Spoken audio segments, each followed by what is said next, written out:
মায়ামৃগ ছবিতে অভিনয় করার আগে আমার প্রথম ছবি গঙ্গা মুক্তি পেয়ে গেছে। আমি তখন গঙ্গা গার্ল নামে পরিচিত। আমার মায়ামৃগ ছবিতে অভিনয় দেখে দাদা বলেছিলেন, মেয়েটার চোখ দুটো দেখে মনে হয় দর্শকের মন জয় করবে।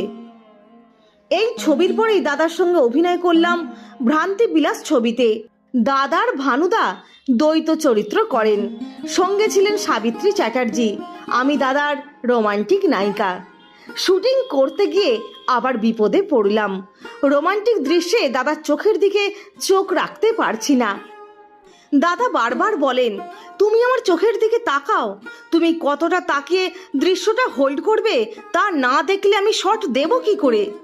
তবুও আড়ষ্ট হয়ে যাই।